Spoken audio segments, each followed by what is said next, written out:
Marry the fat one, Papa.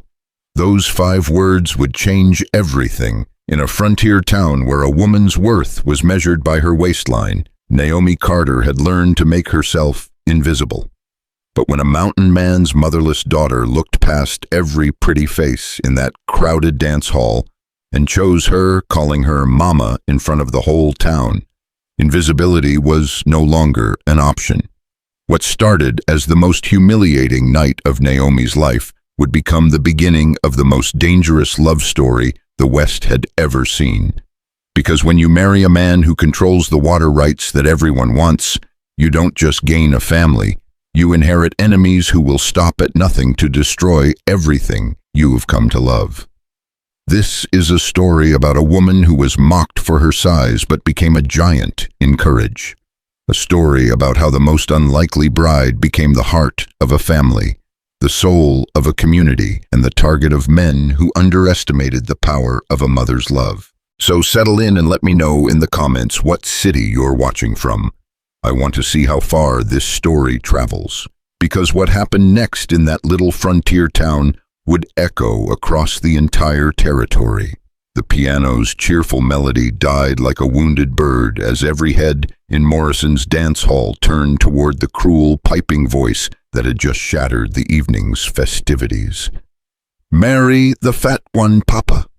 Naomi Carter felt the words hit her chest like physical blows, each syllable driving the breath from her lungs as surely as if she'd been kicked by a mule.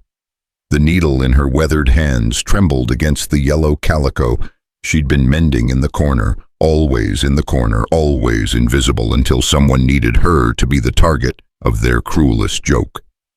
The laughter started small, a titter from the banker's wife, a snicker from the preacher's son. But it grew like wildfire in dry grass, spreading from person to person until the entire hall rang with the sound of Naomi's humiliation. Men slapped their knees, and women covered their mouths with gloved hands, their eyes bright with malicious amusement above their fans. "Did you hear that?" gasped Mrs. Henderson, the postmaster's wife, her voice carrying clear across the room. The child said, "Marry the fat one," as if anyone would. Oh, my stars. Naomi's cheeks burned as if she'd been slapped. She ducked her head lower, her brown hair falling like a curtain around her face, trying to disappear into the wooden chair that groaned under her weight.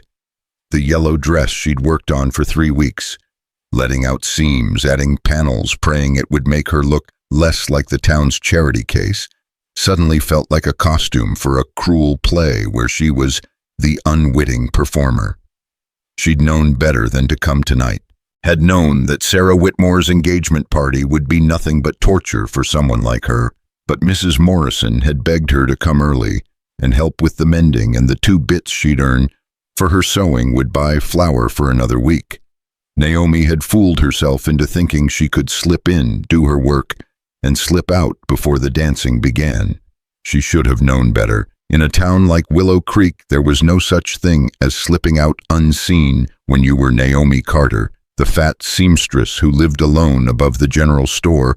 The woman-men's eyes slid past like she was made of air, the girl who'd never been asked to dance and never would be.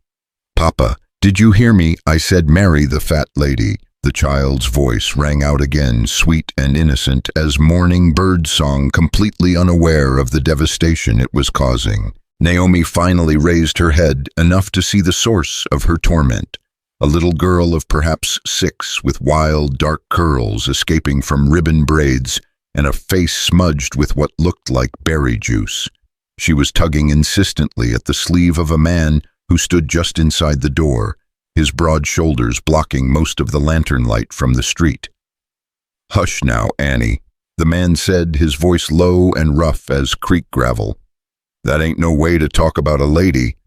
But his gentle rebuke was lost in the fresh wave of laughter that swept the room.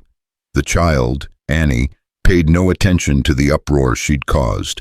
Her bright blue eyes were fixed on Naomi with an intensity that made the older woman squirm in her chair.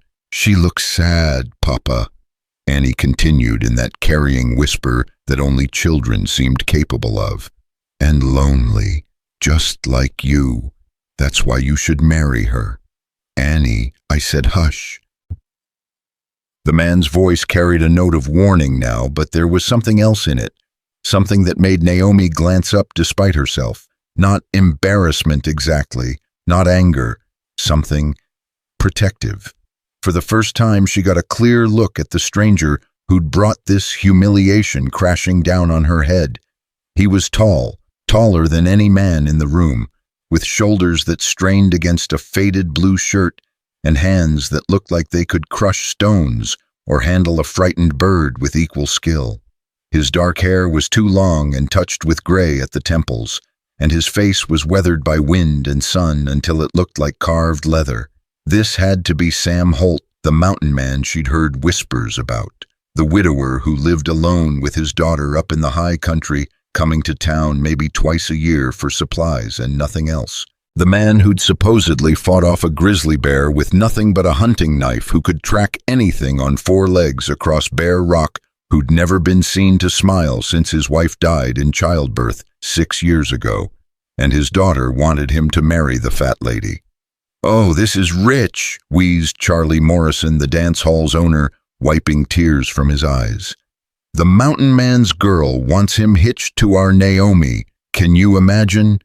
The crowd erupted again, and this time there was nothing good-natured about their laughter. It was sharp and cruel, the sound people made when they were grateful someone else was the target for once. "Poor little thing, probably doesn't know any better," simpered Miss Betty Crawford, the schoolmarm. "Living up in the mountains with just her father, she probably thinks that's what women are supposed to look like.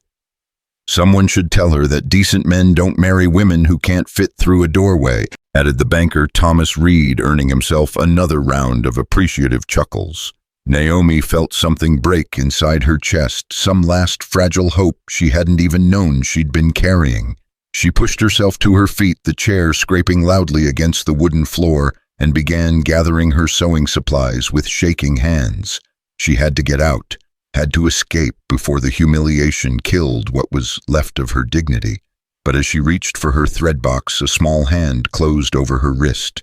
Naomi looked down to find Annie Holt standing beside her chair, those bright blue eyes serious as a judge's. Up close, the child was even smaller than she'd appeared across the room, the top of her head barely reaching Naomi's elbow.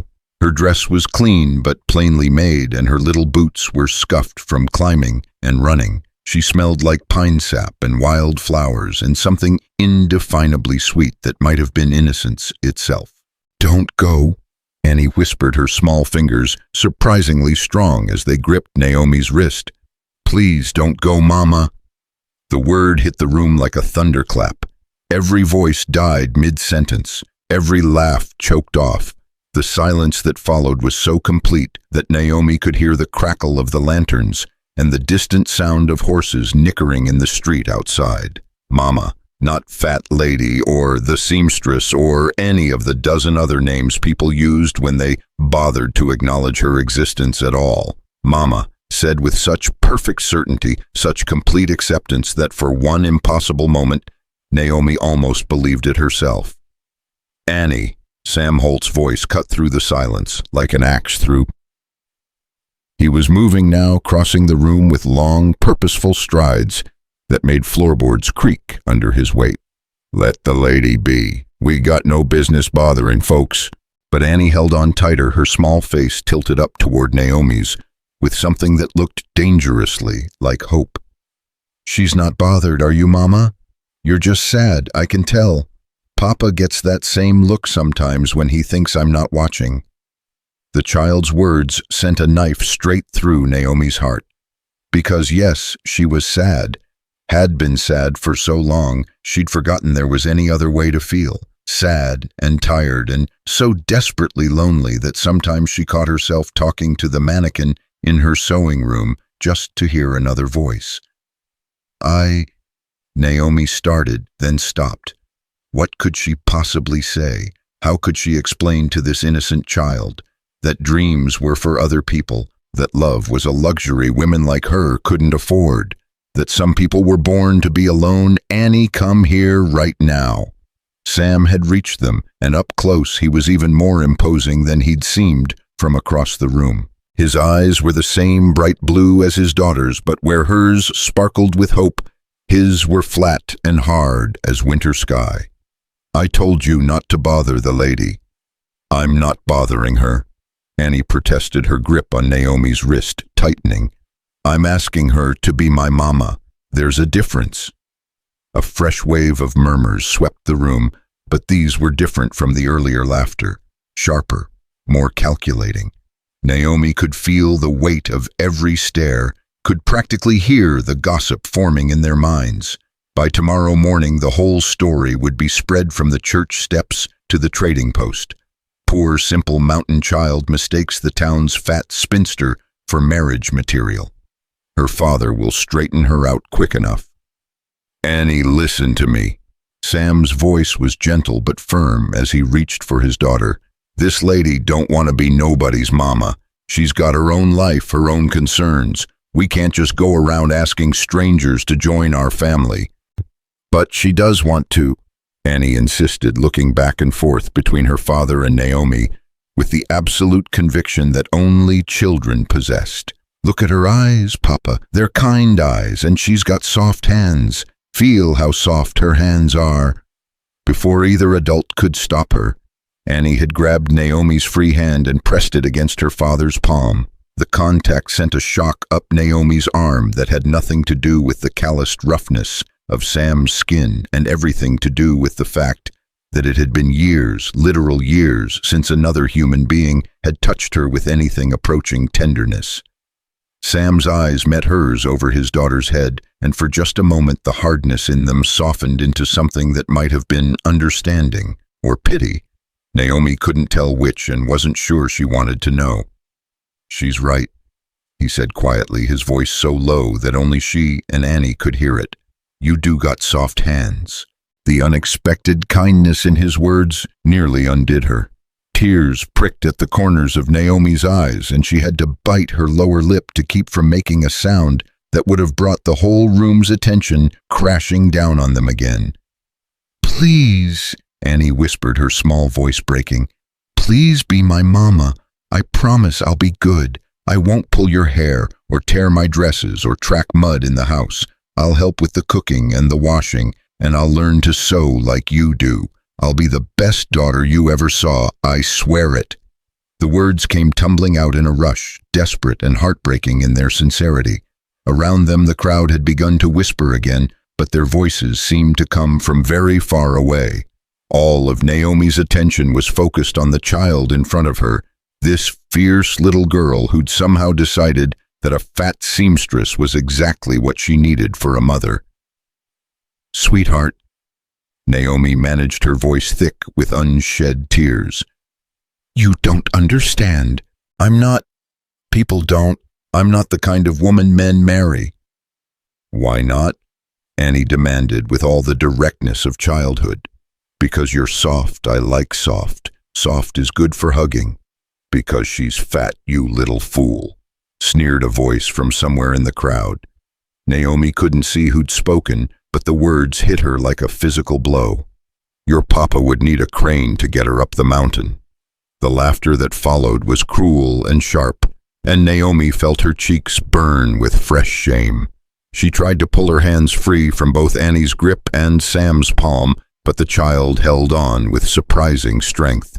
"She's not fat," Annie said loudly, her voice ringing with indignation. "She's just more to love. That's what Grandmama used to say about Aunt Pearl before she died. More to love means more hugs and more kisses and more warm when it's cold at night." "Out of the mouths of babes," someone muttered, but Naomi couldn't tell if they meant it kindly or not. Sam's jaw had tightened into a hard line, and when he looked up at the crowd, his eyes had gone cold as mountain winter. "Seems to me," he said, his voice carrying easily across the room, "that a man could do worse than marry a woman who knows how to work with her hands, how to mend things that are broken, how to make beauty out of scraps." He was looking at the yellow dress as he spoke, and Naomi realized with a start that he'd noticed the careful stitching, the way she'd pieced together different fabrics to create something lovely from what others might have thrown away. "Sides," He continued his gaze, moving deliberately from face to face around the room. "Seems like my girl's got better manners than most of the grown folks here tonight. Least she knows better than to mock a lady to her face." The room fell silent again, but this time it was the uncomfortable quiet of people who'd been called out for their bad behavior. Naomi felt a flutter of something she hadn't experienced in years. The feeling of being defended, protected, as if someone actually cared what happened to her. "Now see here, Holt," blustered Charlie Morrison, puffing out his chest like an angry rooster. "We was just having a bit of fun, didn't mean no harm by it." "Fun?" Sam's voice was flat and dangerous. "You call humiliating a lady fun? Well, that is—" Morrison's bluster deflated like a punctured balloon. "Papa," Annie whispered, tugging at her father's shirt. Ask her proper." "Annie, honey, I can't just, please." The child's voice broke on the word, and when Naomi looked down, she saw tears sliding down Annie's cheeks. "I've been praying every night for a mama, every single night since I learned how to pray, and when I saw her sitting there all by herself, I just knew. I knew she was the answer." The simple faith in Annie's words hit Naomi like a lightning bolt. This child, this precious, perfect child, had been praying for a mother, and somehow impossibly she'd decided that Naomi Carter, the town's fat spinster, was the answer to those prayers. It was ridiculous, impossible, the stuff of fairy tales, not real life. But as Naomi looked into Annie's tear-filled eyes, she felt something long dead stirred a life in her chest. Hope. Terrifying, beautiful, completely impractical hope. She started, then stopped, overwhelmed by the magnitude of what was happening. Around them, the crowd had grown restless, sensing that the entertainment was winding down. Some people were already drifting toward the door, eager to spread the story of the mountain man's daughter and her ridiculous request. But Sam wasn't moving. He stood there like a tree rooted in stone, his daughter's hand in one of his, and Naomi's fingers still pressed against his palm. His eyes were fixed on Naomi's face with an intensity that made her stomach flutter. "Could be Annie's right," he said finally, his voice so quiet that only she could hear it. "Could be we're both tired of being alone." Naomi's heart stopped, actually stopped, then started again with a painful lurch that made her dizzy. "You can't be serious. Why not?" His thumb moved across her knuckles, such a small gesture, but one that sent warmth racing up her arm. "You got family, someone who'd miss you if you came up the mountain with us." The question was like a knife between her ribs. Family. The word was a joke where Naomi was concerned. Her parents were dead, had been for years. She had no siblings, no aunts or uncles or cousins who claimed her. The closest thing she had to family was Mrs. Henderson, who paid her to take in sewing, and even she spoke to Naomi like she was simple-minded. "No," she whispered, "no family. Neither do we really, just each other." Sam's eyes moved to his daughter, who was watching them both with barely contained excitement. "But Annie's been asking for a mama for so long, and I've been thinking maybe she's got the right idea. Maybe what we both need is someone to care about us." It was the most words Naomi had ever heard him speak, and each one fell into her heart like a stone into still water, sending ripples through everything she thought she knew about her life. "I don't know how to be a mother," she said desperately. "I don't know the first thing about children or cooking or being a wife." "I don't know much about being a husband either," Sam admitted. "Been 6 years since Mary died, and I ain't looked at another woman since. But Annie likes you, and that's more than I can say for any other female in this territory. You don't even know me. I know you're kind. I know you work hard. I know you got gentle hands, and you don't laugh when a child's dreams sound foolish." His eyes met hers again, steady and sure. "That's enough to start with. But I'm She gestured helplessly at herself, at her soft curves and plain face and work-worn hands. "You're perfect," Annie said firmly, her small voice cutting through Naomi's protests like a sword through silk. You're exactly what we need." And looking down into those bright blue eyes so full of certainty and love and hope, Naomi almost believed it might be true. The crowd around them was growing impatient. She could hear feet shuffling throats, clearing the rustle of skirts and the creak of boots on floorboards. Any moment now someone would say something cruel or cutting, and this impossible moment would shatter like glass. But Sam seemed to sense her thoughts. Without warning, he dropped to one knee, right there in the middle of Morrison's dance hall, still holding her hand in his calloused grip. "Miss Naomi Carter," he said, his voice carrying clearly across the suddenly silent room, "would you do me and my daughter the honor of becoming our family?" The gasp that went up from the crowd was audible, but Naomi barely heard it. All she could see was Sam's face, serious and hopeful and utterly sincere, as he knelt before her like she was something precious, like she was worth kneeling for. "I can't give you much," he continued when she didn't immediately answer.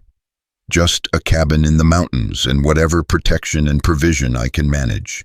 But I can promise you'll never go hungry, never go cold, and never have to face the world alone again. And Annie here," he glanced at his daughter, who was practically vibrating with excitement, "Annie can promise you more love than you'll know what to do with." "It's true," Annie whispered, pressing close to Naomi's side. "I got so much love saved up for a mama, I might just burst with it." Tears were streaming down Naomi's face now, and she didn't care who saw them. For the first time in her adult life, someone was offering her exactly what she'd always dreamed of, but never dared to hope for: a family, a purpose, a place where she belonged, not in spite of who she was, but because of it. "Yes," she whispered the word, barely audible. Sam's eyes searched her face. "Yes, yes," she said again, stronger this time. "Yes, I'll marry you." The cheer that went up from Annie nearly shattered the windows. The child launched herself at Naomi with such force that they both nearly toppled over small arms, wrapping around Naomi's waist as if she never intended to let go. "I knew it," Annie cried, her voice muffled against Naomi's dress. "I knew you were my mama. I knew it the minute I saw you." Around them, the crowd exploded into a cacophony of voices. Some shocked, some delighted, some clearly scandalized by the whole affair, but Naomi heard none of it. All her attention was focused on the man rising to his feet in front of her, and the child clinging to her waist like she was the most precious thing in the world. Sam's hand came up to cup her cheek, his thumb brushing away her tears with surprising gentleness. "You sure about this?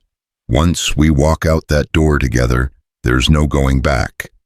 Naomi looked down at Annie, who was beaming up at her with such joy. It was like looking into the sun.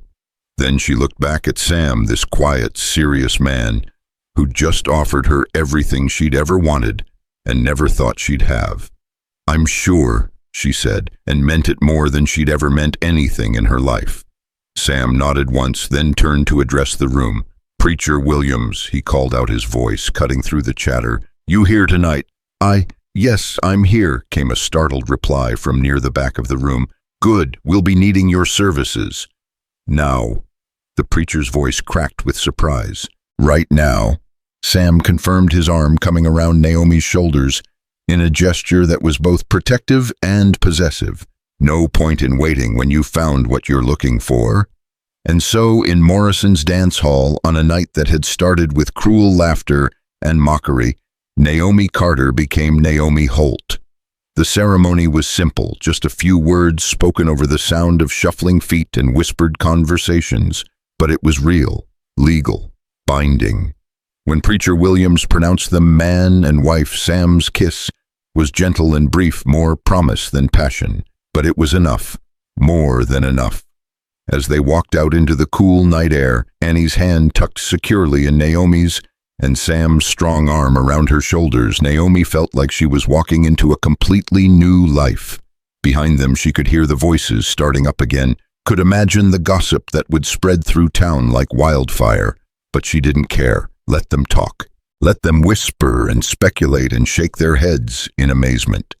She was Naomi Holt now, wife and mother, and part of a family that had chosen her not despite her flaws, but because somehow miraculously they saw her as perfect just as she was. The fat bride had found her happy ending after all. The wagon wheels creaked steadily against the rocky mountain path as they climbed higher into Sam's world, each turn taking them further from the town that had witnessed their impossible wedding and deeper into a landscape that seemed carved from dreams and starlight. Annie had fallen asleep against Naomi's side hours ago, her small body warm and trusting. One tiny hand still clutched around a fistful of Naomi's yellow dress. Sam hadn't spoken much since they'd left Willow Creek, his attention focused on guiding the horses through terrain that grew more treacherous with each mile. But Naomi didn't mind the silence. She was too overwhelmed by the magnitude of what had happened, too busy trying to convince herself that this wasn't some elaborate dream she'd wake from, to find herself back in her lonely room above the general store. "Almost there," Sam said finally, his first words in over an hour. He nodded toward a break in the trees ahead, where warm yellow light spilled from windows that looked impossibly welcoming against the dark mountainside. "Home." The word sent a flutter through Naomi's chest. Home. When had she last had a real home? Her parents' house had burned when she was 17, taking with it every photograph, every keepsake, every physical reminder that she'd once been someone's cherished daughter. Since then, she'd lived in rented rooms and borrowed spaces, always temporary, always ready to move on when the landlord decided her presence was no longer convenient. But this cabin nestled among the pines with smoke curling from its chimney and light glowing from its windows. This was different. This was permanent. This was hers now, as impossible as that seemed. "It's beautiful," she whispered, and meant it. The cabin was larger than she'd expected, built from logs that had weathered to a warm honey color. A wide porch wrapped around the front, and she could see the shadow of rocking chairs and hanging planters. It looked like the kind of place where families gathered for Sunday dinners, where children played hide and seek among the trees, where a woman might find peace and purpose and something resembling happiness. "Mary designed it," Sam said quietly, and Naomi heard the old grief in his voice. She had dreams about raising a passel of kids up here, away from all the noise and foolishness of town. Wanted them to grow up strong and wild and free. The mention of his first wife sent a pang through Naomi's chest that had nothing to do with jealousy and everything to do with the sudden terrible understanding of what she was stepping into. This wasn't just Sam's home, it was Mary's home, Mary's dream made manifest. Mary's ghost lived in every log and window pane and carefully tended flower bed. How could she possibly measure up to a woman who'd been loved enough to have a house built around her dreams? "She sounds wonderful," Naomi managed, surprised by how steady her voice sounded. Sam pulled the horses to a stop in front of the cabin and turned to look at her, his blue eyes searching her face in the moonlight. "She was, but she's gone and we're here. That's got to be enough." Before Naomi could respond, the cabin door burst open and a figure emerged onto the porch. For a heart-stopping moment, Naomi thought she was seeing Mary's ghost made manifest. But then the woman stepped into the light and Naomi saw weathered skin and iron-gray hair and the kind of sturdy build that spoke of a lifetime of hard work. "About time you got back," the woman called, her voice carrying the familiar cadence of someone accustomed to being obeyed. "I was starting to think you'd decided to winter in town. Had some business to attend to Morning Dove," Sam replied, climbing down from the wagon with easy grace. "Didn't expect you to wait up." Morning Dove. The name struck a chord in Naomi's memory. She'd heard it whispered in town, always with a mixture of respect and wariness. The Cheyenne woman who lived somewhere up in the high country, who knew more about healing herbs and weather patterns than any white doctor or farmer, who'd been Mary Holt's friend and midwife, and who'd helped Sam raise Annie after his wife died. Business, Morning Dove repeated, her dark eyes moving from Sam to the wagon where Naomi still sat, frozen with uncertainty.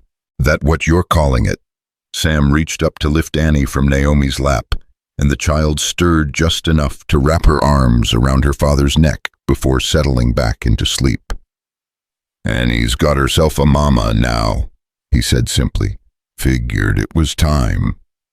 Morning Dove's eyes fixed on Naomi with an intensity that made her want to shrink back into the wagon seat. But there was no condemnation in that gaze, no disapproval, just a careful measuring assessment that seemed to see straight through to her soul.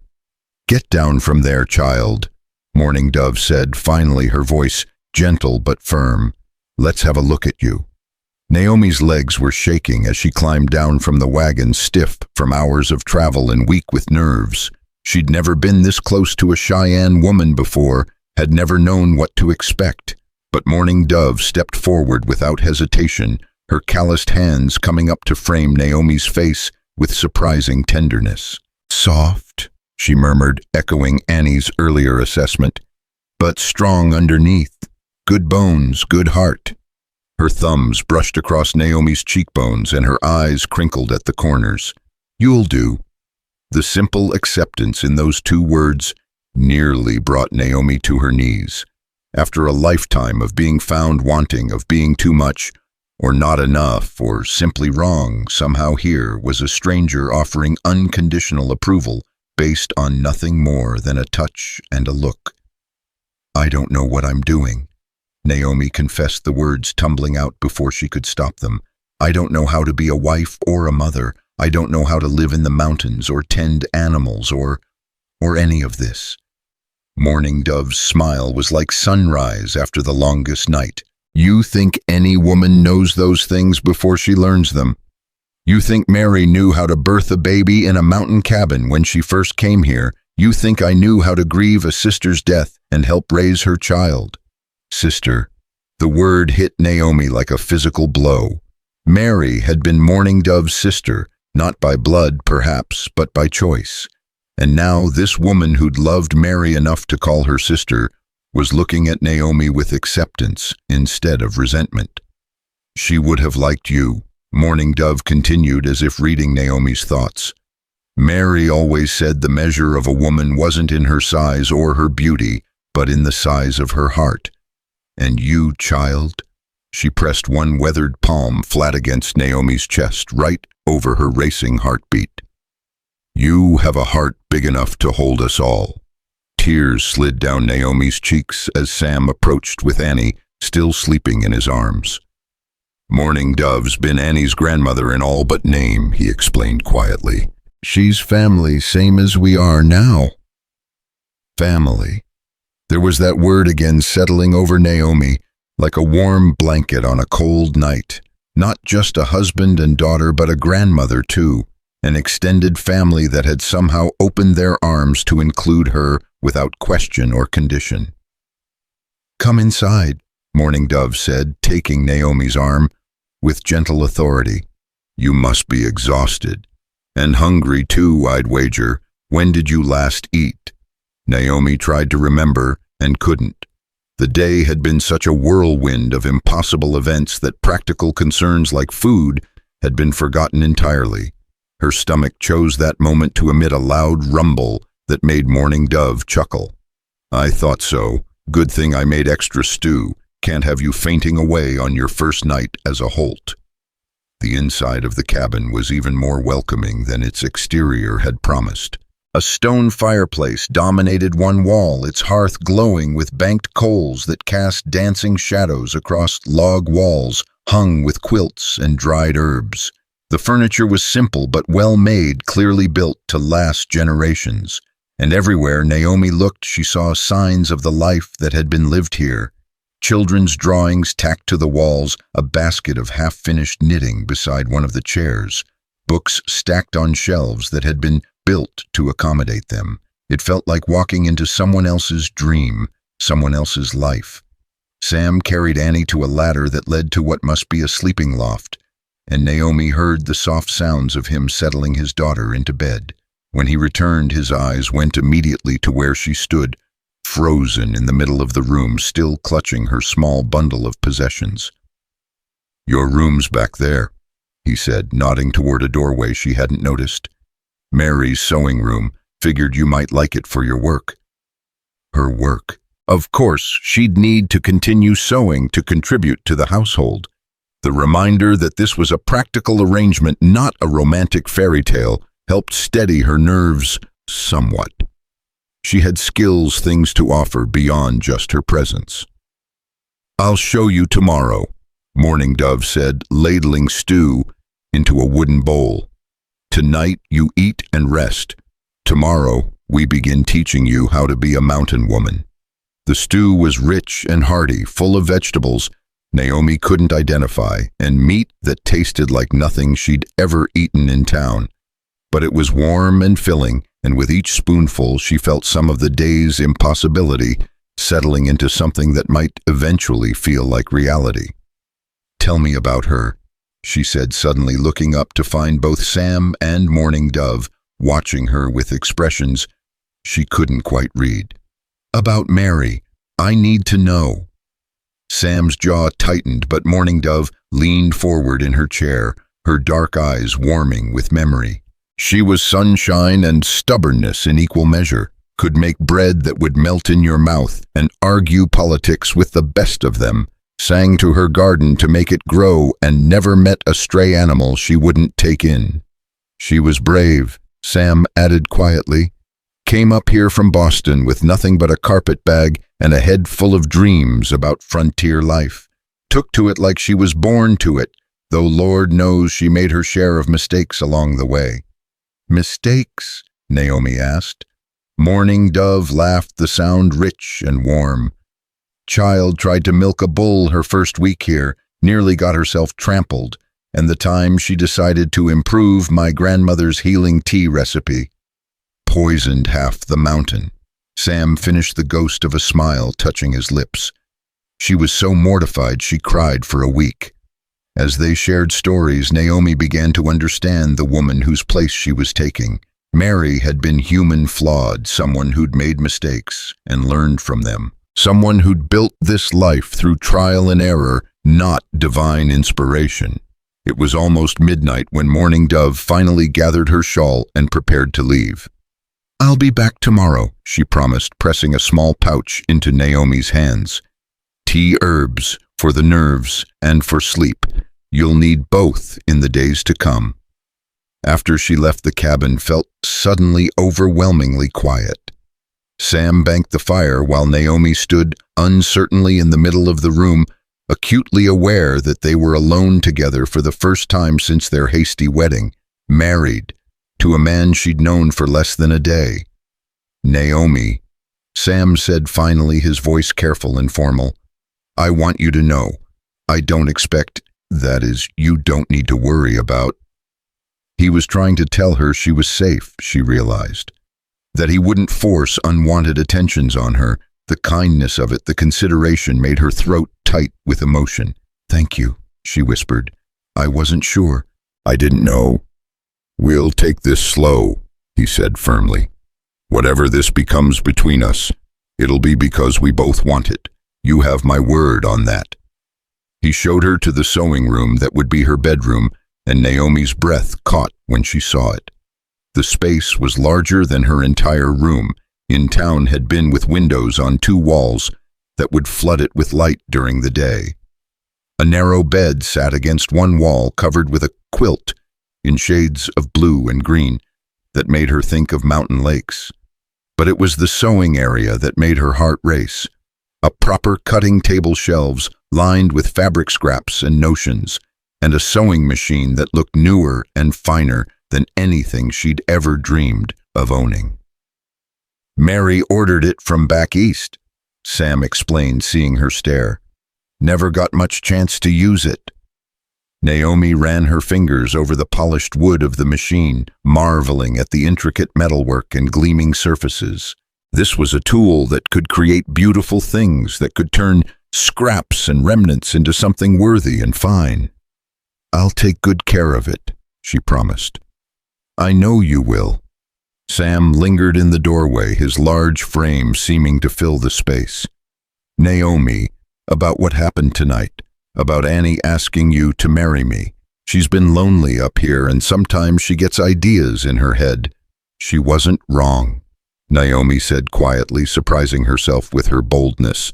"About me being lonely too, about needing a family." Something shifted in Sam's expression, a softening around the edges that made him look younger. No, she wasn't wrong about that. After he left, closing the door softly behind him, Naomi sat on the edge of the bed and tried to absorb everything that had happened. This morning she'd been Naomi Carter's spinster seamstress, alone in the world, and resigned to staying that way. Tonight she was Naomi Holt, wife and mother with a family that had chosen her and a home that felt like something out of a storybook. She unpacked her few possessions, hanging her other dress in the wardrobe and placing her sewing supplies on the shelves with reverent care. Then she changed into her nightgown and slipped between sheets that smelled of lavender and mountain air. Through the thin cabin walls, she could hear the ordinary sounds of Sam preparing for bed. Boots hitting the floor, the creak of floorboards, the soft murmur of his voice as he checked on Annie in the loft above. Domestic sounds, family sounds, the kind of sounds she'd dreamed of but never expected to hear in her own home. She was drifting toward sleep when she heard Annie's voice, soft and drowsy from the loft. "Papa, is Mama really staying?" "Yeah, little bird, she's really staying forever." There was a pause, and when Sam answered, his voice was rough with emotion. "Forever." "Good." Annie sighed, the sound carrying clearly through the quiet cabin. "I love her already." Naomi pressed her face into the pillow to muffle the sob that escaped her. Love. When had anyone last said they loved her? When had she last felt worthy of love? But here in this cabin, surrounded by the sounds of her new family, she thought maybe, just maybe, she was beginning to understand what it might feel like to belong somewhere, to be wanted, to be home. The next morning brought challenges she hadn't anticipated. Naomi woke to the sound of Annie's delighted squeals and the acrid smell of something burning. She dressed quickly and hurried to the main room to find smoke billowing from the stove and Annie standing on a chair trying to flip what had once been pancakes with a spatula nearly as big as she was. "I wanted to make breakfast for Mama," Annie explained cheerfully, seemingly oblivious to the disaster unfolding around her. "But the pancakes are being stubborn." Sam appeared from outside, his arms full of firewood, and took in the scene with remarkable calm. "Annie, what did I tell you about using the stove without help?" "But Papa, I wanted to surprise Mama. Morning Dove showed me how to make pancakes and I remembered most of it." "Most of it," Sam repeated dryly, opening windows to let out the smoke. "What parts did you forget?" Annie's face scrunched up in concentration. "The part about how hot to make the fire and maybe how long to cook them and possibly which pan to use." Despite the chaos, Naomi found herself smiling. There was something wonderfully normal about a child trying to help and making a mess instead.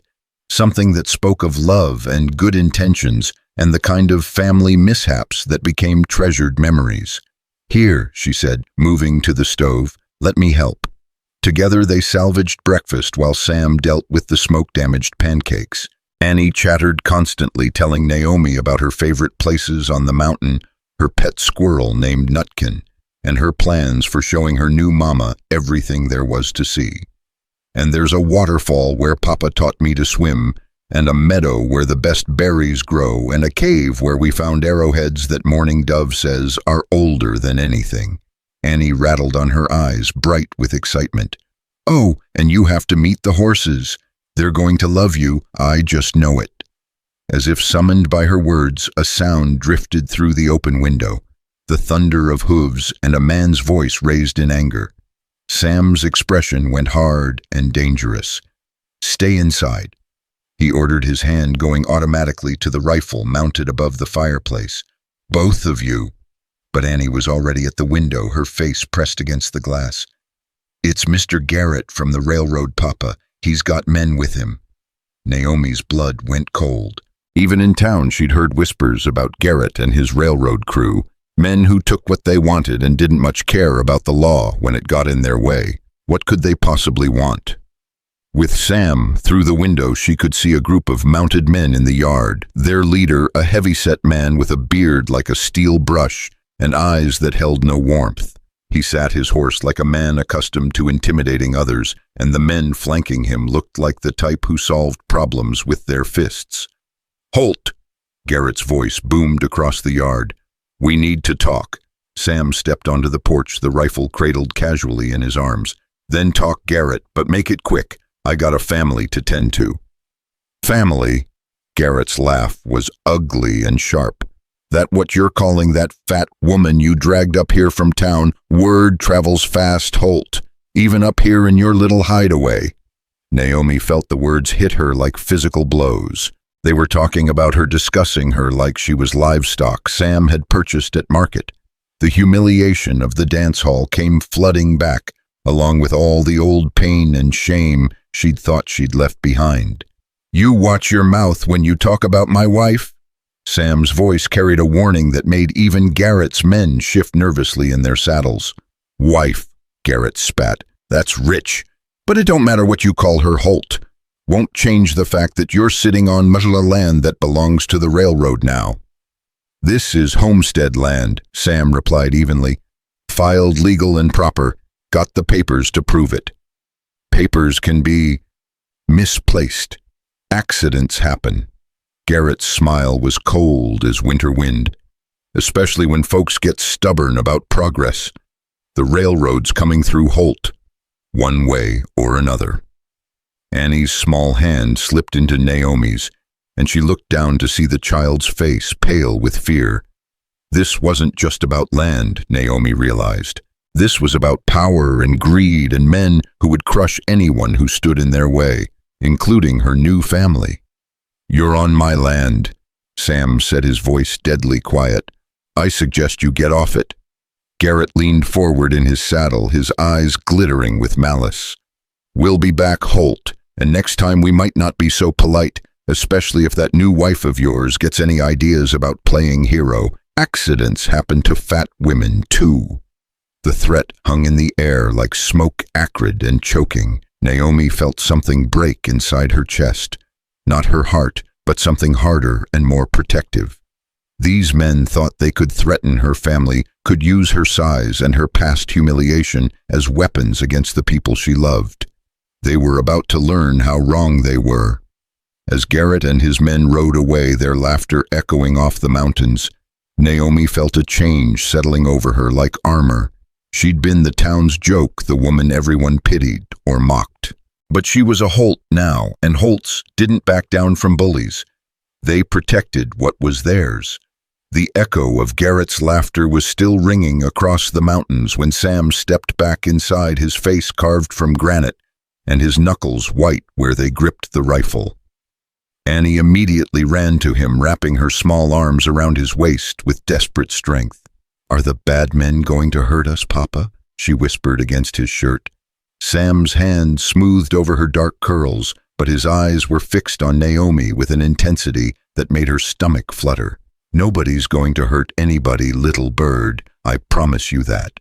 But Naomi could see the worry lines etched deep around his eyes, could hear the tension thrumming through his voice like a bowstring pulled too tight. Garrett's threat had shaken him more than he wanted to admit, and the knowledge that his new family had made him vulnerable was eating at him like acid. "What did he mean about the railroad coming through?" Naomi asked, surprised by how steady her own voice sounded. "This is your land, isn't it?" "Has been for 8 years," Sam replied grimly. "But that don't mean much to men like Garrett. They see something they want. They take it. Law be damned." Morning Dove's voice came from the doorway where she stood with a basket of herbs over her arm and murder in her dark eyes. "The railroad wants the creek," she said without preamble. "All the water that runs through the valley. They plan to dam it, sell the water to mining operations further south." "But the creek feeds the whole territory," Naomi protested. "The farms, the cattle ranches, the Cheyenne settlements." "Exactly. Mourning Dove stepped inside and set her basket on the table with deliberate care. Starve out everyone who won't sell, force them to move on, then claim the land for railroad development. The scope of it took Naomi's breath away. This wasn't just about one mountain cabin or even one family. This was about destroying an entire way of life, displacing hundreds of people for the sake of profit. "We have to stop them," she said, the words coming out before she could think them through. Sam's laugh was harsh and bitter. Naomi, you don't understand what you're up against. Garrett's got money, political connections, hired guns. He's already bought half the territorial government and intimidated the other half. What do you think 3 people and a 6-year-old can do against that?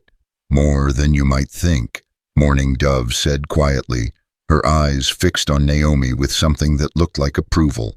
Your new wife has spirit, Sam Holt. Mary would have liked that. The mention of his first wife seemed to hit Sam like a physical blow. He turned away, staring out the window at the mountains he'd called home for so long. Mary's spirit got her killed, he said so quietly that Naomi almost didn't catch the words. Got her and our unborn son both.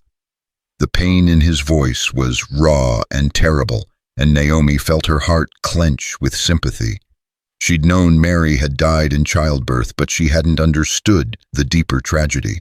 That Sam blamed himself, blamed his wife's fighting spirit for the loss that had nearly destroyed him. "Sam," she started, but he held up a hand to stop her. "I won't lose another family to this," he said firmly. "We'll pack up, move further north. There's good land in Montana Territory, places where the railroad won't reach for years." "Run away." Annie's voice was small and incredulous. "But Papa, this is our home. This is where Mama Mary is buried. This is where all her flowers grow." Sam's shoulders sagged as if his daughter had struck him, because she was right, of course. Mary was buried in the little cemetery plot behind the cabin, surrounded by the wild flower garden she'd planted in her first spring on the mountain. Leaving would mean abandoning her grave, her memory, everything they'd built together. "Sometimes running away is the smart thing to do, little bird," he said gently. "Sometimes it's the only way to keep the people you love safe." But Naomi was shaking her head before he'd finished speaking. "No," she said, her voice growing stronger with each word. "No, we don't run. This is your home, Annie's home, Mary's home, and now it's my home too. I won't let men like Garrett drive us away." "Naomi, you don't know what you're saying." Sam turned to face her, his blue eyes blazing with frustration and fear. "These aren't town bullies we're talking about. These are killers, men who've burned out whole families for less than what we're sitting on." "Then we make sure we're not defenseless," she replied, lifting her chin with stubborn determination. "We find allies, gather evidence, make enough noise that they can't just make us disappear quietly." "Allies?" Sam's laugh was bitter. "Who's going to stand up to the railroad for a mountain hermit and his fat wife?" The words hit Naomi like a slap, all the more painful because she could hear the self-loathing in Sam's voice. He wasn't just describing how others saw her. He was describing how he saw himself. A man so broken by loss and isolation that he believed himself unworthy of help or loyalty. "Maybe more people than you think," she said quietly. "Maybe people are tired of being pushed around. Maybe they're just waiting for someone to stand up first." Mourning Dove had been silent through their exchange, but now she stepped forward with the deliberate grace that marked all her movements. "The girl speaks wisdom, Sam Holt, and she speaks truth. My people have been watching the railroad's movements for months. They are not the only ones with reason to fight." Sam's eyes sharpened. "What do you mean?" "The Cheyenne Council has been meeting in secret, sharing information with the Lakota and Crow tribes to the north. The railroad has made promises to all of us about respecting treaty boundaries. But their surveyors have been seen on sacred lands, their advance men asking questions about winter camps and summer hunting grounds." They're planning to break the treaties. Naomi realized the pieces falling into place. Use the water rights as leverage to force everyone out. Smart woman, Morning Dove said with approval, but smart enough to know that fighting takes more than good intentions. It takes proof, evidence that can hold up in territorial court. What kind of evidence? Sam asked, and Naomi could hear the first note of hope creeping into his voice. Treaties, survey maps, correspondence between Garrett and his political friends, documents that prove they're planning to violate federal law. Morning Dove's smile was sharp as a blade. Documents that might exist in a place like the railroad's temporary office in Willow Creek. The implications hung in the air between them, dangerous and thrilling. Naomi felt her pulse quicken with something she hadn't experienced in years. The rush of purpose of being part of something larger than herself. That's theft, Sam said slowly. Breaking and entering. If we're caught, we hang, Morning Dove finished matter-of-factly. But if we do nothing, we die anyway. At least this way we die fighting. Annie had been listening to the adult conversation with the wide-eyed intensity that children brought to matters they didn't fully understand, but sensed were important. Now she tugged at Naomi's skirt, looking up at her with those bright blue eyes that had started this whole impossible journey. Mama Naomi, she said seriously, are you going to fight the bad men? The title sent warmth flooding through Naomi's chest. Mama Naomi, not just Mama, but her very own version of motherhood, unique and precious and worth protecting with everything she had. Yes, sweetheart, she said, kneeling down to meet Annie's gaze. I'm going to fight them. Good, Annie said with satisfaction, because Morning Dove taught me that sometimes the best way to catch a snake is to let it think you're not watching. The wisdom in the child's words struck them all silent for a moment. Then Morning Dove began to laugh, a sound like water, over stones full of pride and delight. That's my granddaughter, she said, using the title that spoke of love rather than blood, already thinking like a warrior. Over the next 3 days, their impossible plan began to take shape. Morning Dove proved to have connections throughout the territory, not just among the tribal councils, but among the white settlers, Mexican ranchers, and mixed-blood families who made their homes in the borderlands. All of them had reason to fear the railroad's expansion, and many were willing to share information, if not actively participate in resistance. Naomi discovered that her years of invisibility had given her an unexpected advantage. People were used to overlooking her, to talking around her as if she weren't there.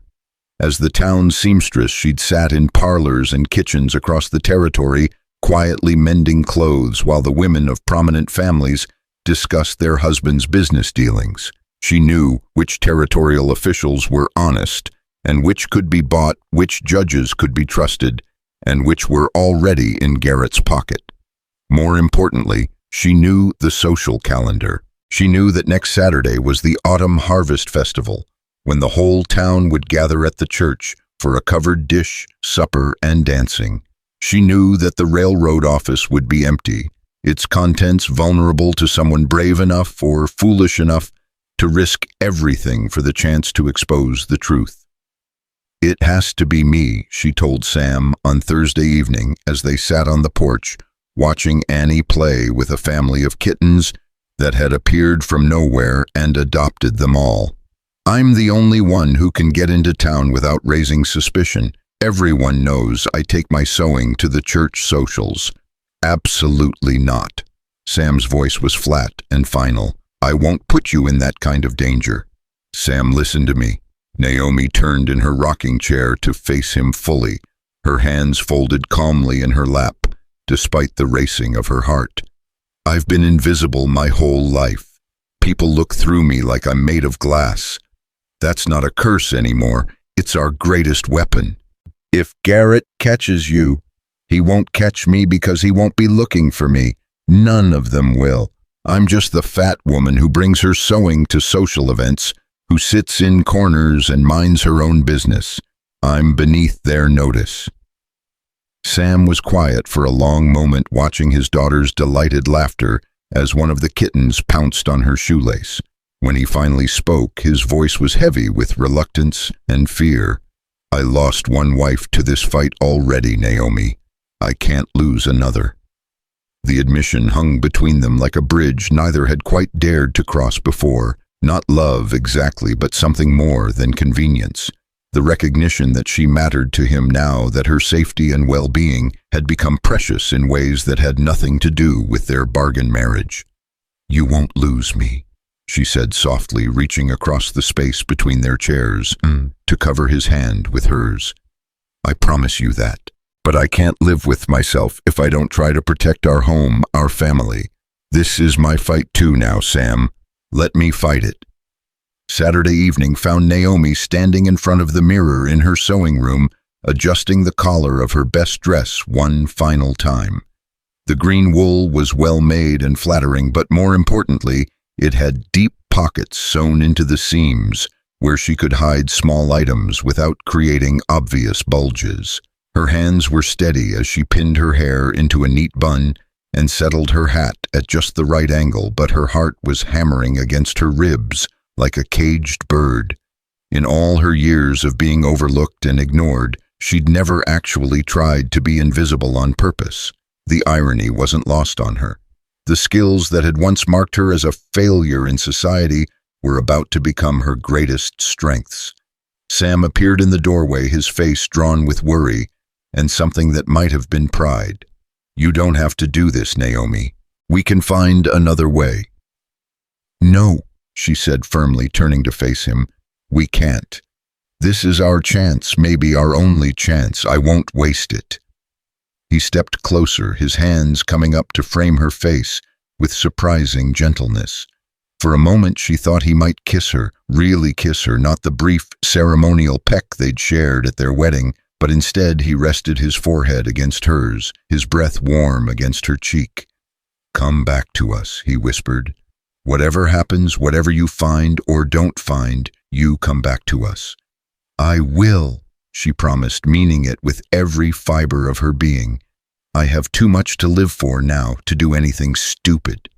The harvest festival was in full swing when Naomi arrived at the church, her basket of mending over her arm and her stomach tied in knots that had nothing to do with stage fright. The entire town seemed to be there, from the oldest grandmother to the newest baby, all gathered to celebrate another year's bounty and to gossip about everything that had happened since the last social event. As expected, her arrival caused barely a ripple of interest. Mrs. Henderson waved from across the room where she was arranging flowers, and the preacher's wife nodded politely as Naomi found her usual spot in the corner near the quilting frame. Within minutes she might as well have been furniture for all the attention anyone paid her. It was perfect. She waited until the evening was well established, until the men had moved outside to smoke and discuss politics, while the women cleared tables and organized the children's games. Then she quietly gathered her things and slipped out the side door that led to the alley behind the church. The railroad office was only 3 blocks away, housed in a converted storefront that had once been the town's second saloon.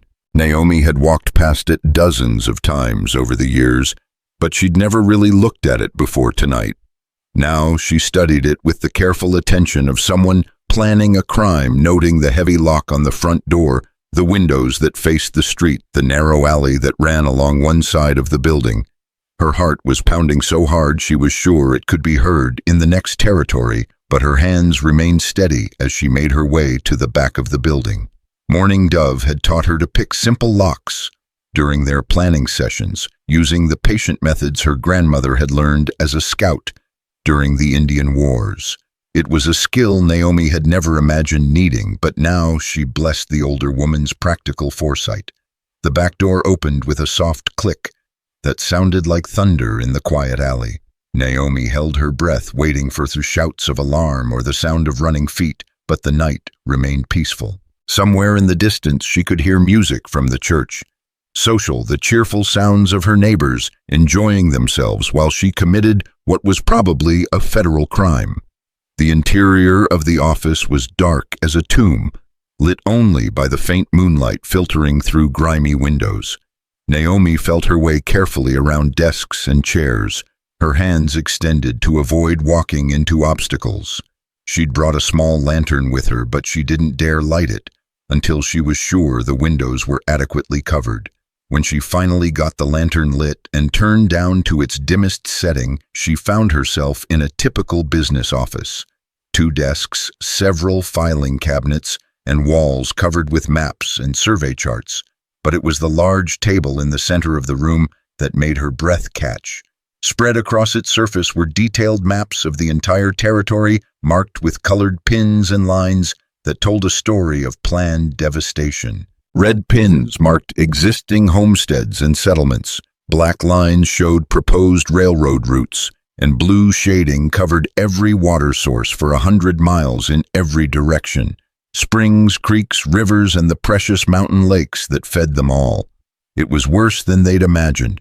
The railroad wasn't just planning to control the main creek that ran through Sam's property. They were planning to claim every significant water source in the territory, turning themselves into the sole arbiters of who could farm, ranch, or simply survive in this part of the world. Naomi began photographing the maps with the small camera Morning Dove had procured from a traveling photographer, her hands moving quickly but carefully as she documented the scope of the railroad's ambitions. Each photograph was precious, evidence that could expose the conspiracy if they could get it to the right people. She was so focused on her work that she almost missed the sound of voices in the street outside. Almost, but not quite. Her blood turned to ice water as she recognized one of the voices as belonging to Garrett himself. "Should be finished with the survey by next week," he was saying to someone. "Then we can start putting pressure on the holdouts." "What about the mountain hermit, Holt?" The second voice was unfamiliar with the clipped accent of someone from back east. "My sources say he's married now, might make him harder to intimidate." Garrett's laughter was ugly in the quiet night. "That fat cow he dragged home from town, she'll make him easier to break, not harder. Nothing like threatening a man's family to make him see reason." Naomi's hands stilled on the camera as rage flooded through her, hot and pure and more powerful than fear. They were talking about her like she was livestock, assuming she would be a weakness instead of a strength. The same mistake people had been making her entire life. "Besides," Garrett continued as their footsteps drew closer to the building, "if push comes to shove, we can always arrange an accident. Mountain life is dangerous, especially for city women who don't know how to take care of themselves."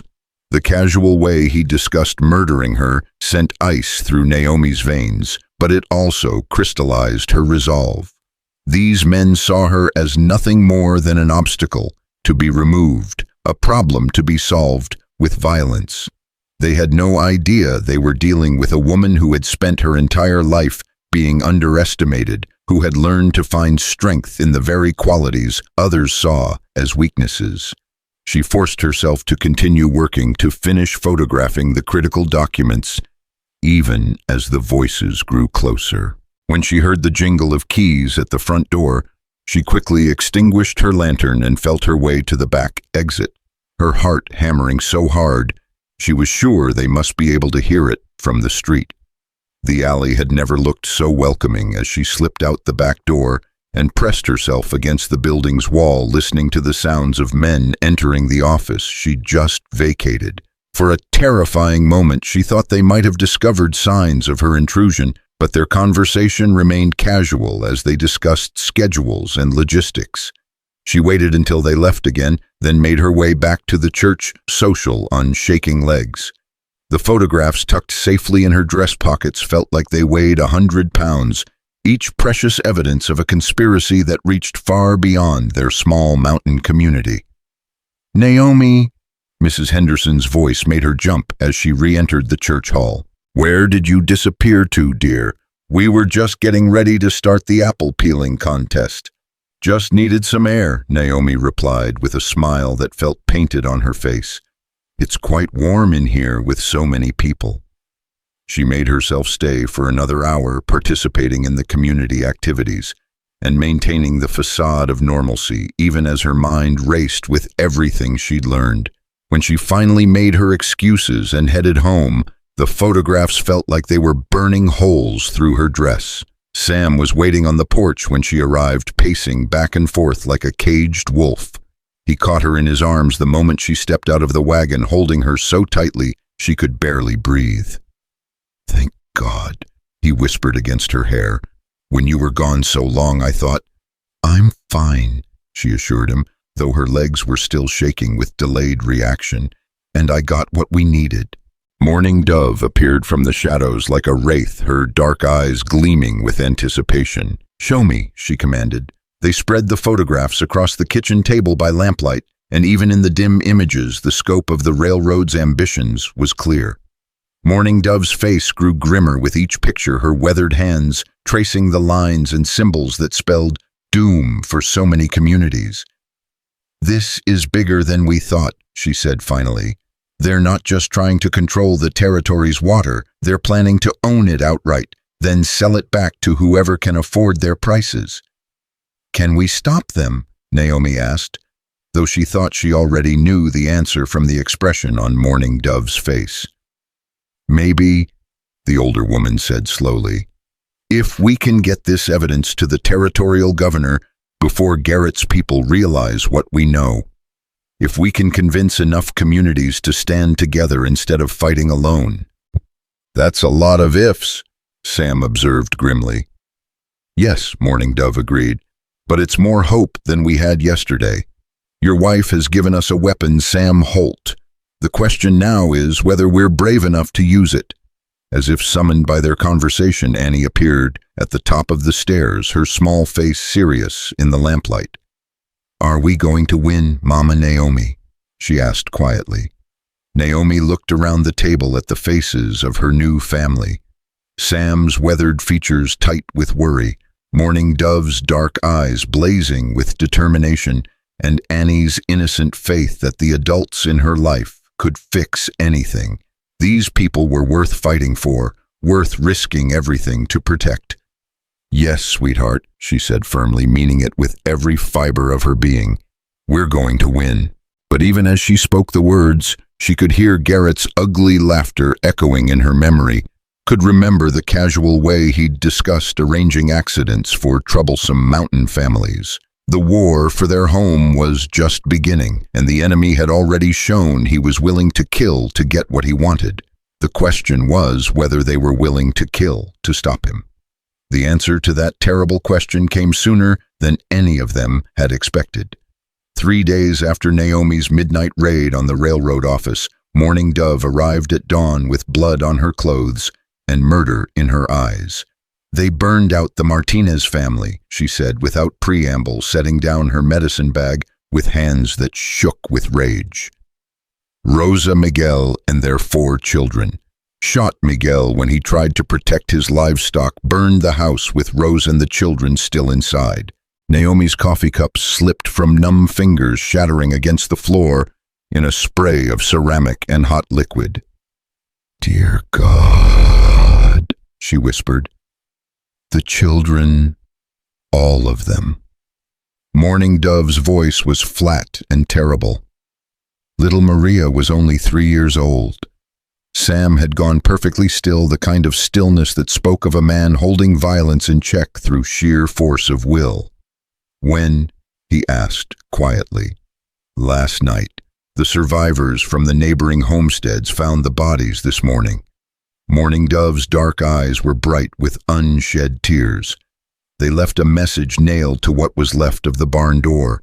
"This is what happens to families who stand in the way of progress." The words hit the cabin like a physical force. Annie, who had been playing with her kittens by the fireplace, looked up with the terrible intuition that children possessed for sensing when the adult world had shifted into something dangerous and incomprehensible. "Papa," she said in a small voice. "What's wrong?" Sam knelt down and pulled his daughter into his arms, his large hands gentle. Despite the rage, Naomi could see burning behind his eyes. "Nothing you need to worry about, little bird. The grown-ups are just talking about sad things."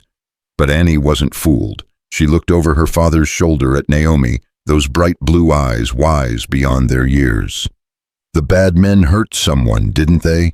There was no point in lying to her. Annie lived in this world too, and she deserved to understand the stakes they were all facing. "Yes, sweetheart," Naomi said softly. "They hurt a family, but we're going to make sure they can't hurt anyone else." "How?"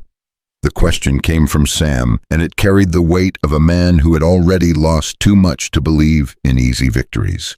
Morning Dove reached into her medicine bag and pulled out something that made Naomi's blood run cold. A leather pouch stained dark with what could only be blood, and inside it a collection of treaty documents that looked like they'd been rescued from a fire. "Miguel managed to hide these before they killed him," she said, spreading the singed papers across the table with reverent care. "The original treaty agreements between the territorial government and the railroad, the ones that were supposed to limit their expansion to existing transportation corridors." Naomi leaned forward to examine the documents, her seamstress's eye picking out details that might have escaped others. "These have been altered," she said slowly, pointing to sections where the ink was slightly different, where words had been carefully scratched out and replaced. "Someone's been changing the terms after they were signed." "Garrett," Sam said grimly. "Has to be. But proving forgery won't bring back the Martinez family." "No," Morning Dove agreed, "but it might prevent more families from sharing their fate. Combined with your wife's photographs, we have enough evidence to expose the entire conspiracy. The question is whether we can get it to someone who matters before Garrett realizes what we know." As if summoned by his name, the sound of approaching horses drifted through the morning air, but these weren't the thundering hooves of Garrett's hired guns. This was the steady, purposeful clip-clop of horses being ridden hard but carefully by people who knew the mountain trails. Sam moved to the window, his hand instinctively reaching for his rifle. "3 riders," he reported. "Indian ponies, but I can't make out. Wait." His voice changed, took on a note of surprise and something that might have been hope. "It's John Standing Bear, and he's got company." Naomi had heard the name whispered in town. John Standing Bear, the mixed-blood leader who served as liaison between the territorial government and the various tribal councils. A man who walked in both worlds and was trusted by neither, but who had somehow managed to broker peace agreements that had kept the territory from exploding into the kind of violence that had consumed other parts of the frontier. The man who dismounted in their yard matched the stories she'd heard. Tall and lean, with the weathered face of someone who spent his life outdoors, and eyes that seemed to see everything at once. His companions were clearly tribal leaders, distinguished by their bearing and the deference the other man showed them. "Morning Dove," Standing Bear called out in accented English, his voice carrying both respect and urgency. "We need to talk." The conversation that followed would have seemed impossible to Naomi just weeks earlier.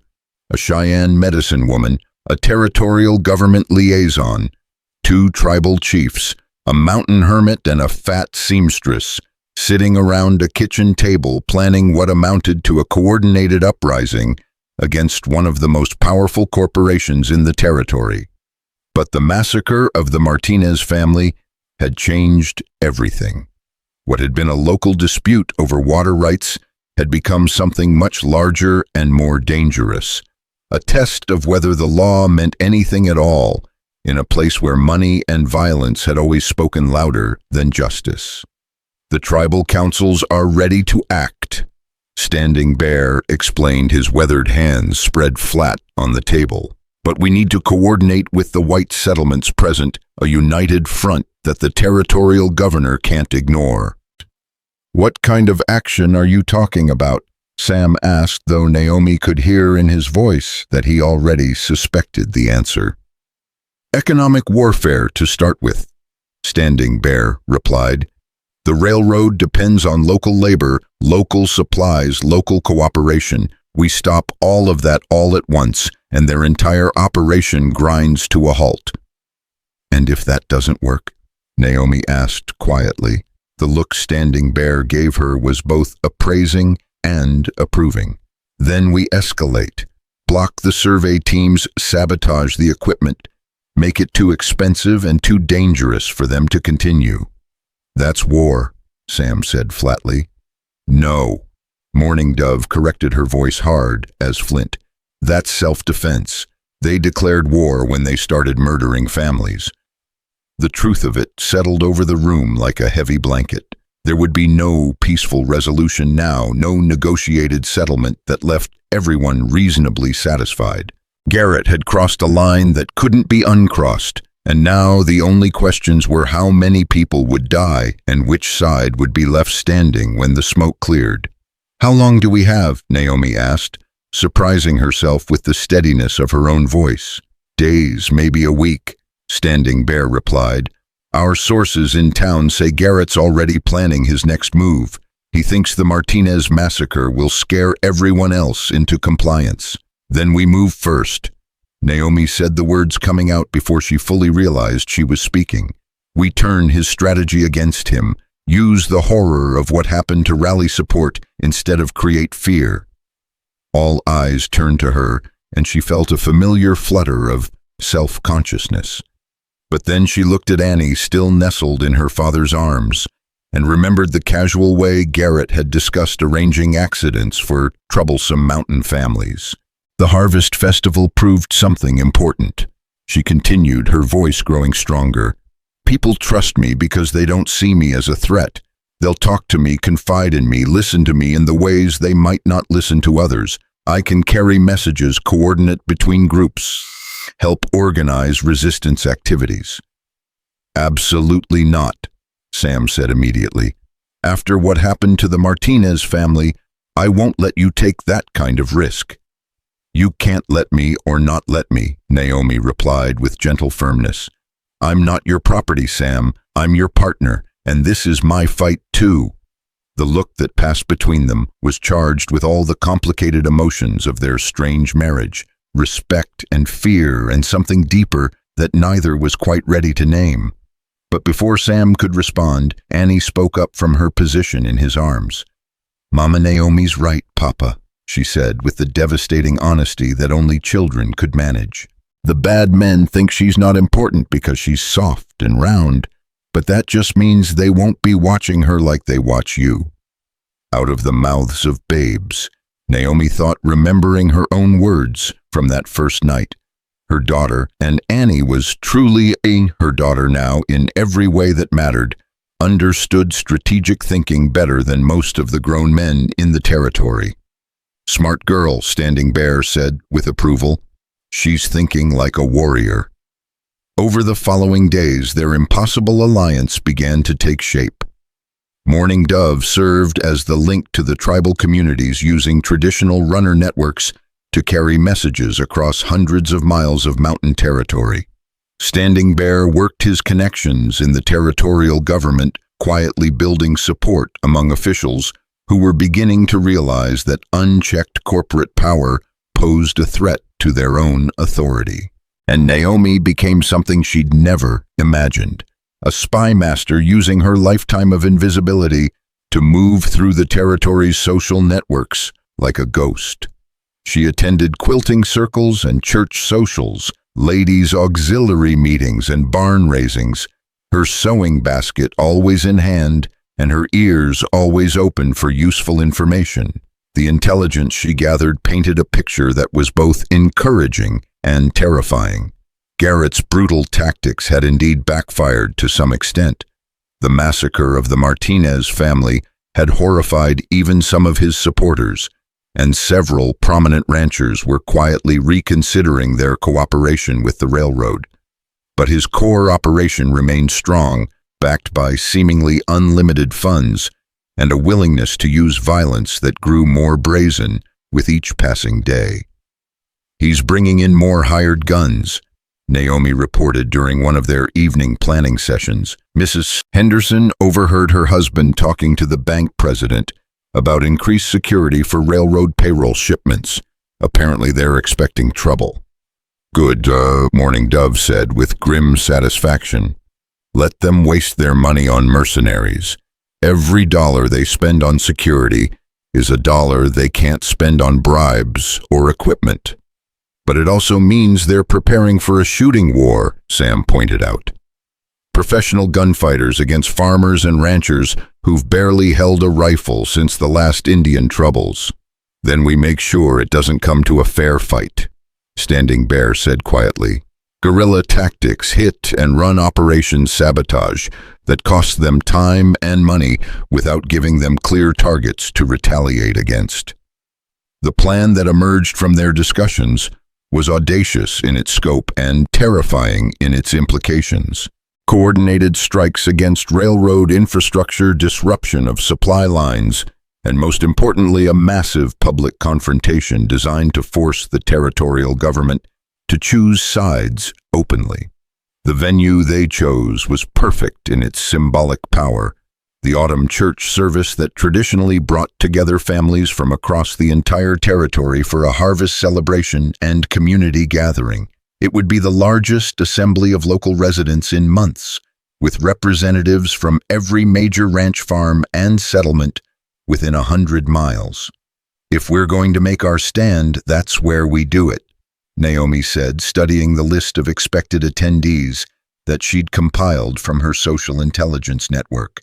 Every influential family will be there, plus territorial officials, and probably Garrett himself if his past behavior is any indication. It's also where he'll have the most security, Sam warned. If this goes wrong, we'll be trapped in a building with hundreds of civilians and nowhere to run. Then we make sure it doesn't go wrong, Morning Dove said with the calm certainty of someone who had faced death before and survived. We stack the deck in our favor, control as many variables as possible, and trust in the righteousness of our cause.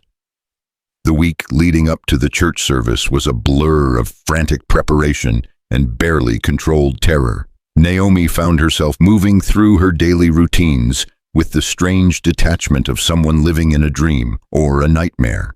She baked pies for the church, social mended clothes for her neighbors, played with Annie in the meadow behind their cabin, all while knowing that everything they'd built together might be destroyed in a matter of days. The night before the service, she stood in her sewing room looking at the dress she'd chosen to wear. The same green wool she'd worn to the harvest festival, the one with the deep pockets that had served her so well during her midnight raid. It seemed fitting that she should wear it again for what might be the most important performance of her life. Second thoughts. Sam's voice came from the doorway where he stood watching her with eyes that held too much understanding. Third and fourth thoughts, she admitted, turning to face him, but not enough to change my mind. He stepped into the room, closing the door behind him with unusual deliberation. In the lamplight, his weathered features looked carved from stone, but his eyes were soft as he looked at her. Naomi, he said quietly, there's something I need to say to you, in case tomorrow doesn't go the way we're planning. She felt her heart skip, suddenly aware that they were alone together in a way they rarely were. Despite their weeks of marriage, they'd maintained a careful distance, sharing a home and a purpose, but not the deeper intimacies that might complicate their practical arrangement. You don't have to say anything, she began, but he held up a hand to stop her. Yes, I do, because you deserve to know, and I might not get another chance to tell you. He moved closer, his large hands coming up to frame her face with the same gentleness he showed when touching Annie. When I married you, I thought I was doing it for my daughter, giving her the mother she wanted, the family she needed. Naomi felt tears prick at the corners of her eyes, afraid of what was coming next. Was he about to tell her it had been a mistake, that he regretted their hasty wedding and wished he could undo it? But somewhere along the way, he continued, his voice rough with emotion. It stopped being just about Annie. It became about me, too, about us. About the way you make coffee in the mornings and hum while you sew. About how you listen to Annie's stories like they're the most important thing in the world, and how you stood up to Garrett's men even though you were terrified. His thumbs brushed across her cheekbones, and she realized she was crying without having felt the tears start. I know this isn't what either of us expected, he whispered, I know it's not the romantic love story little girls dream about, but Naomi, I love you. Not the way I loved Mary, but in a way that's just as real and just as deep. And if tomorrow goes badly, I need you to know that these weeks with you have been the happiest I've been since Mary died." The words hit her like lightning, illuminating corners of her heart she'd thought were permanently dark. Love. He loved her, not because she was convenient or useful or the only option available, but because of who she was, flaws and all. "Sam," she whispered, her voice breaking on his name. "You don't have to say anything back," he said quickly. "I know this is sudden. I know we haven't had time to. I just needed you to know." But she was shaking her head, her hands coming up to cover his where they still cupped her face. "I love you too," she said, the words coming out in a rush of surprise and certainty. "I think I started falling in love with you that first night when you knelt down in front of everyone and asked me to be your family. And it's only gotten deeper every day since." The kiss that followed was nothing like their brief wedding peck. It was desperate and tender and full of all the emotions they'd been too afraid to acknowledge. It tasted like coffee and promise, and the kind of love that grew slowly but rooted deep. When they finally broke apart, both breathing hard, Sam rested his forehead against hers in the gesture that was becoming familiar between them. "Whatever happens tomorrow," he said quietly, "we face it together." Together, she agreed, meaning it with every fiber of her being. The morning of the church service dawned crisp and clear, with the kind of brilliant autumn sunshine that made the mountains look like they'd been painted by angels. Naomi dressed carefully in her green wool dress, pinning her hair with extra care and checking her reflection one final time in the mirror above her sewing table. The woman looking back at her was both familiar and strange. Still soft and round, still bearing the face that had been mocked and overlooked for so many years. But there was something different in her eyes now, a confidence and purpose that transformed her from the inside out. She was no longer the fat seamstress who hid in corners and accepted whatever scraps of kindness the world saw fit to throw her way. She was Naomi Holt, wife and mother and co-conspirator in what might be the most important fight the territory had ever seen. "Ready, Mama?" Annie asked from the doorway, resplendent in her best Sunday dress and completely oblivious to the adult machinations swirling around her. "Ready, sweetheart," Naomi replied, taking her daughter's hand and walking out to face whatever the day might bring. The church was packed beyond capacity when they arrived, with families standing in the back and overflow crowds gathering on the steps outside. The territorial governor himself was there, having made the trip from the capital for this traditional celebration, along with various officials and dignitaries who normally avoided such rustic gatherings. And there, in the front pew reserved for honored guests, sat Garrett and his associates, looking supremely confident and utterly unaware that their empire was about to come crashing down around their ears. Naomi felt a flutter of nerves as she took her usual seat near the back, her basket of mending on her lap, as always. But this time, hidden beneath the innocuous fabric scraps and thread, were copies of the photographs and documents that would expose Garrett's conspiracy to the world. Preacher Williams took his position at the pulpit, his weathered face grave as he looked out over his packed congregation. "My friends," he began, his voice carrying clearly through the hushed church, "we gather today not just to celebrate the harvest, but to confront a grave injustice that has been perpetrated against our community." A murmur ran through the crowd, and Naomi saw Garrett stiffen in his pew. This wasn't the generic harvest sermon he'd been expecting. 3 days ago, the preacher continued, the Martinez family was murdered in their home by men who claimed to represent progress and civilization. Miguel Martinez was shot down like a dog, and his wife Rosa was burned alive along with their 4 children, including little Maria, who would have celebrated her 4th birthday next week. The congregation erupted in shocked gasps and angry murmurs. Many people had heard rumors about the Martinez massacre, but hearing the brutal details spoken from the pulpit made it real in a way that whispered gossip could not. Garrett was on his feet now, his face red with outrage. "This is outrageous," he shouted. "I demand you stop this inflammatory rhetoric immediately." But Preacher Williams continued as if Garrett hadn't spoken. "And why were they murdered? Because they refused to sell their water rights to a railroad company that has been systematically forging documents, bribing officials, and intimidating families throughout this territory. You have no proof of these accusations." Garrett sputtered, but his bluster was beginning to ring hollow in the face of the preacher's calm certainty. "Don't we?" The voice that cut through the chaos was Naomi's, and she felt a moment of shock as she realized she'd spoken.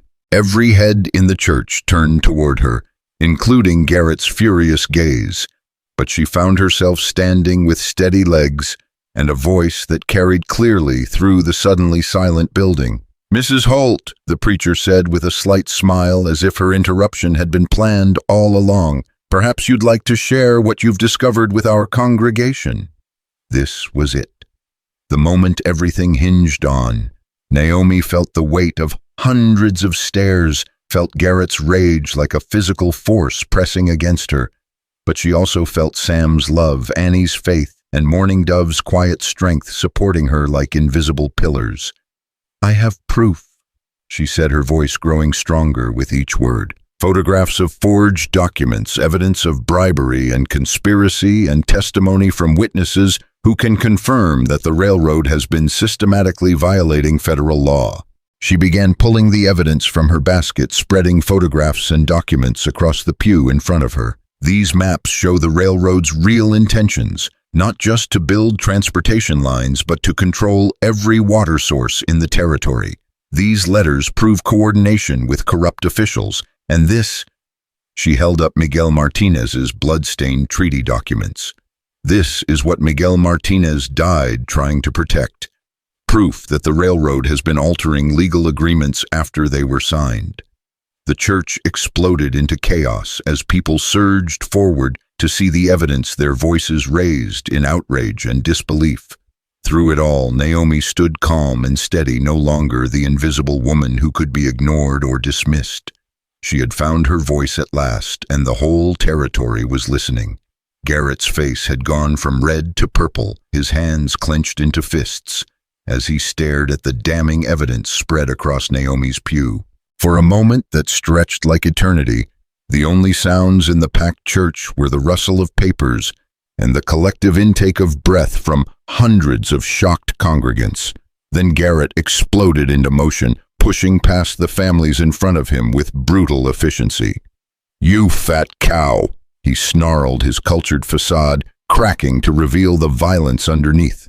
"You have no idea what you've just done to yourself." But before he could reach Naomi, Sam was there, rising from in his seat like an avalanche given human form. His hand closed around Garrett's throat with casual strength, lifting the smaller man until his feet barely touched the floor. "I warned you about watching your mouth when you talk about my wife," Sam said quietly, his voice carrying a promise of violence that made even Garrett's hired guns hesitate. "Sam, don't." Naomi's voice cut through the tension like a blade. "He's not worth hanging for." The territorial governor, who had been sitting in stunned silence through the confrontation, finally found his voice. "Release him, Mr. Holt. There will be no violence in this house of worship." Sam held Garrett for another heartbeat, then opened his fingers.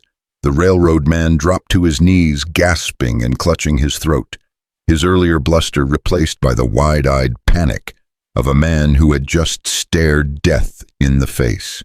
Governor Martinez, no relation to the murdered family despite the shared name, stepped forward to examine the evidence Naomi had presented. He was a slight man with intelligent eyes and the careful bearing of someone who had learned to navigate dangerous political waters, but his hands shook slightly as he lifted the blood-stained treaty documents. "These appear authentic," he said, after a long moment, his voice cutting through the church's tense silence. "If what Mrs. Holt claims is true, if these documents have been illegally altered, It's all lies, Garrett wheezed from his position on the floor, but his protest lacked conviction. Fabricated evidence. This woman is a known troublemaker, a what? Mourning Dove's voice came from near the altar where she had materialized like smoke despite no one seeing her enter. A woman who dares to speak truth, a wife who protects her family, a member of this community who refuses to be silent while children are murdered. The congregation murmured agreement, and Naomi felt a surge of gratitude for the older woman's perfect timing. Mourning Dove commanded respect in ways that transcended racial boundaries, and her presence lent weight to their cause that even Garrett couldn't dismiss. These documents will need to be examined by federal authorities. Governor Martinez announced his political instincts clearly kicking in as he realized which way the wind was blowing. If they prove authentic, there will be serious consequences for all involved. Federal authorities. Garrett struggled to his feet, his face twisted with rage and desperation. You can't be serious. The railroad has invested millions in this territory. We have contracts, agreements, the backing of Washington itself. Contracts based on fraud are void, the governor replied coolly, as are agreements obtained through intimidation and murder. It was then that Naomi noticed the men in dark suits who had been quietly positioning themselves around the church during the confrontation. Not Garrett's hired guns. These men moved with the disciplined precision of federal marshals, and their presence explained the governor's sudden confidence. "Mr. Garrett," one of the dark-suited men announced, stepping forward with a badge glinting on his vest. "I'm Deputy Marshal Coleman. You're under arrest for conspiracy to defraud the United States government, violation of federal treaty obligations, and suspicion of murder." The words hit the church like a thunderclap. Garrett's face went white as fresh snow, his earlier bluster evaporating like morning mist. "You can't arrest me. I have rights. I have connections.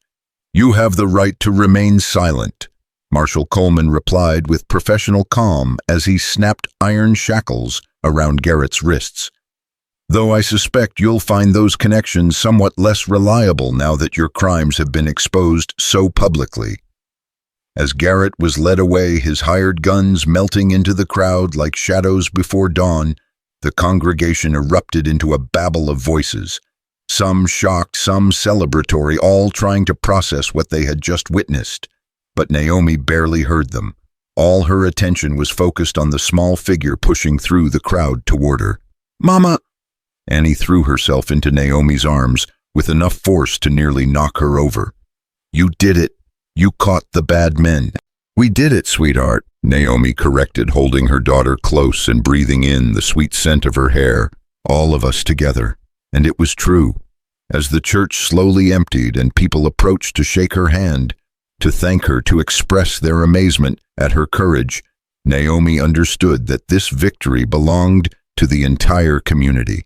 She had found her voice, yes, but it had taken everyone. Sam's protection, Mourning Dove's wisdom, Standing Bear's connections, even Annie's innocent faith, to make that voice heard. The weeks that followed were a whirlwind of legal proceedings, newspaper interviews, and political maneuvering as the full scope of the railroad conspiracy was revealed. Garrett's arrest had been just the beginning.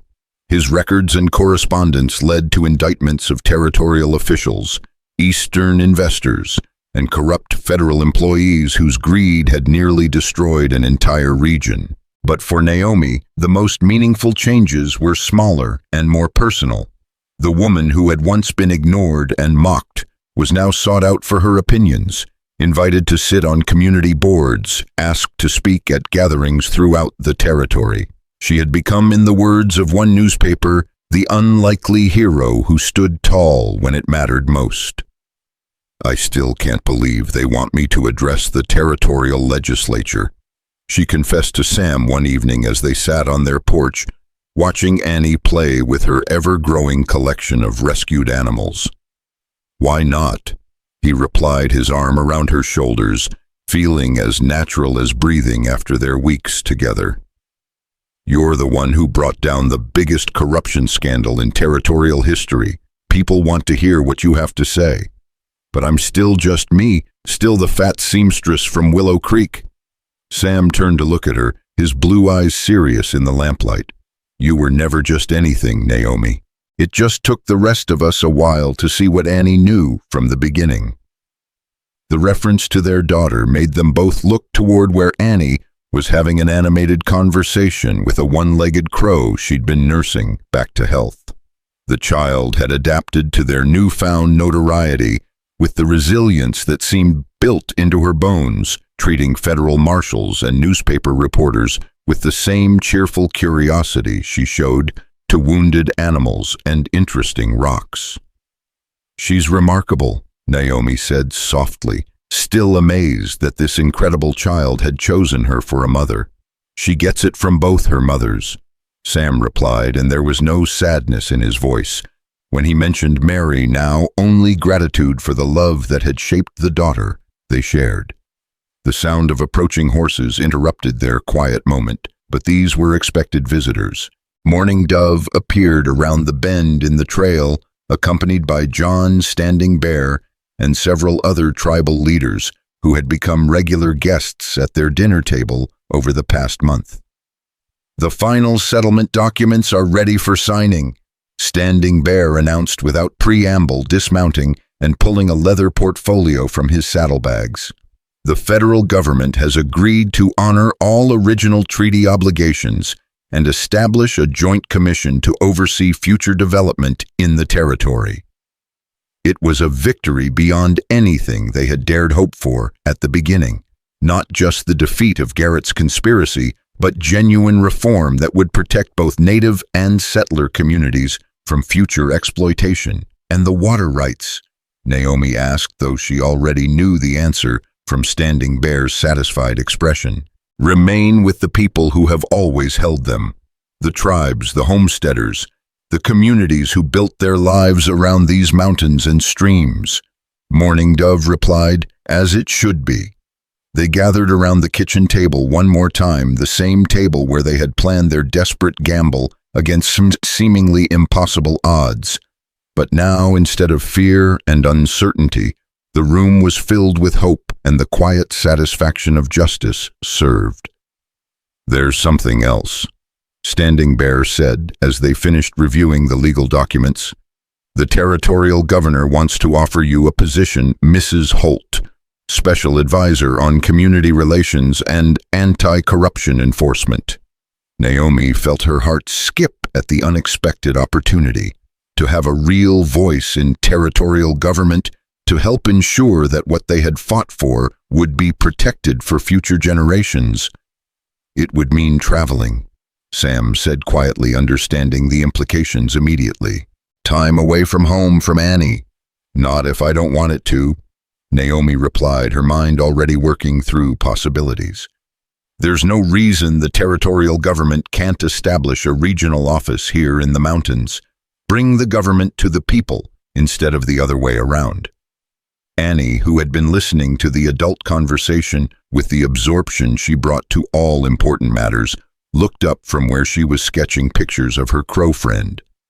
"Does this mean Mama gets to boss around more bad men?" she asked with hopeful interest. "Something like that, sweetheart." Naomi laughed, marveling again at her daughter's ability to cut straight to the heart of any matter. "Good," Annie said with satisfaction, "because I think there are probably more bad men out there who need bossing." As the evening wound down and their guests prepared to leave, Naomi found herself standing at the kitchen window looking out at the mountains that had become home.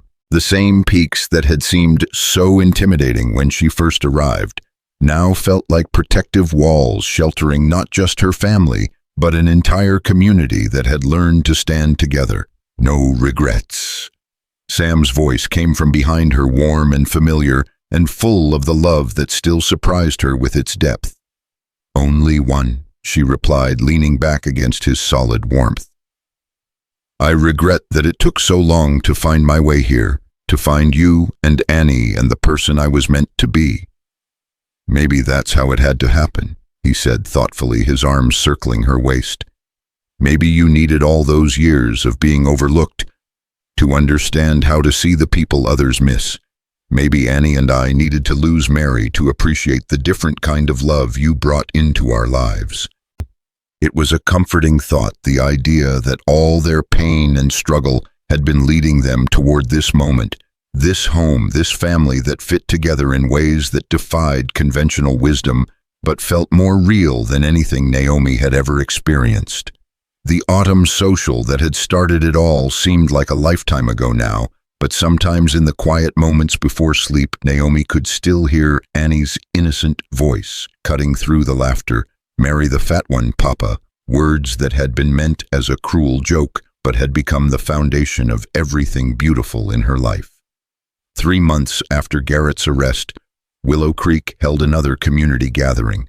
Not a harvest festival this time, but a celebration of their victory over corruption and their commitment to building a better future together. The church was packed again, but this time Naomi sat in the front row with her family, no longer hiding in corners, but taking her place as a respected leader in the community she had helped save. Preacher Williams took his familiar position at the pulpit, his weathered face creased with genuine joy as he looked out over his congregation. "My friends," he began, "when we gather to celebrate, it's important to remember not just what we've accomplished, but how we accomplished it. This victory didn't come from the powerful or the wealthy or the well-connected. It came from ordinary people who found extraordinary courage when their community needed them most." His eyes found Naomi in the front row, and she felt a familiar flutter of self-consciousness. But it was different now, tempered with confidence and the knowledge that she had something valuable to offer. Sometimes, the preacher continued, God's greatest gifts come in packages we don't expect. Sometimes the person we overlook is exactly the person we need. Sometimes the voice that seems quietest has the most important things to say. The congregation murmured agreement, many eyes turning toward Naomi, with expressions of gratitude and respect that still felt miraculous after a lifetime of being dismissed. After the service, as families gathered for the traditional covered dish supper, Naomi found herself surrounded by people wanting to talk with her, to thank her, to share their own stories of how the railroad's defeat had changed their lives for the better. Children who had been orphaned by Garrett's violence had found new homes. Families who had been driven from their land were returning to rebuild. The territory was healing, and she had played a part in that healing, but the moment that would stay with her longest came as the evening was winding down, when a young woman approached her with a small child clinging to her skirts. "Mrs. Holt," the woman said shyly, "I'm Sarah Martinez Miguel's sister. This is my daughter Emma." Naomi's heart clenched as she knelt down to meet the little girl's eyes. Emma couldn't have been much older than Annie, with dark hair and serious brown eyes that held too much knowledge for someone so young. "Emma wanted to thank you," Sarah continued, her voice thick with emotion. "She understands that you helped catch the bad men who hurt her uncle's family." The child stepped forward with the grave formality that grief often brought to young faces. "Thank you for making the bad men go away," she said in a whisper that somehow carried more weight than any adult speech. Naomi felt tears spring to her eyes as she reached out to touch Emma's cheek with gentle fingers. "I'm sorry about your family, sweetheart, but you're safe now, and we're going to make sure you stay safe." "Will you teach me?" Emma asked suddenly, her serious expression giving way to something that might have been hope. "Will you teach me how to be brave like you?" The question hit Naomi like a lightning bolt, illuminating a truth she hadn't fully grasped until that moment. This wasn't just about one victory over one corrupt scheme. It was about showing other people, other women, other overlooked and underestimated members of their community that they had power too, that their voices mattered, that courage wasn't reserved for the traditionally strong. "Yes," she said firmly, meaning it with every fiber of her being. "I'll teach you to be brave and strong, and to never let anyone convince you that your voice doesn't matter." As the evening finally ended and families began the journey home, Naomi found herself walking slowly back to the wagon, with Sam and Annie, her mind full of plans for the future. The territorial advisor position was just the beginning. There would be schools to establish programs to create a whole generation of children, to teach that they were valuable and powerful regardless of how others might see them. "Penny for your thoughts," Sam said as he helped her up onto the wagon seat. "I'm thinking about Emma Martinez," she replied, settling Annie between them as Sam took up the reins. "About all the children like her who need to know they can fight back when the world tries to crush them." "Another project?" he asked with amusement, though she could hear the pride in his voice. "The biggest one yet," she confirmed. "I want to start a school, Sam, not just for reading and writing, but for teaching children how to think for themselves, how to question authority, how to stand up for what's right, even when it's hard." Annie perked up at this news, her earlier drowsiness forgotten. "Can I help teach the school, Mama? I know lots of important things." "Like what?" Naomi asked, delighting as always in her daughter's eager confidence. "Like how to catch snakes without getting bit, and which berries are good for eating, and how to tell when grown-ups are lying by the way their faces get all tight around their eyes." Sam burst into laughter, the sound echoing off the mountains around them. Well, those are certainly important skills for any curriculum. As they drove through the moonlit landscape toward home, Naomi reflected on the journey that had brought her to this moment. Less than a year ago, she had been convinced that her life was over before it had really begun. A fat spinster destined to live and die in obscurity, forgotten by history and unloved by anyone who mattered. Now she was a wife, a mother, a leader in her community, and a woman whose voice carried weight in the halls of territorial government. The transformation still felt miraculous, but she was beginning to understand that it hadn't been magic that changed her life. It had been love. Annie's innocent faith, Sam's steady support, mourning Dove's fierce wisdom, and ultimately her own growing belief that she deserved better than the world had offered her. Love had given her courage, and courage had given her power, and power had allowed her to help others find their own strength.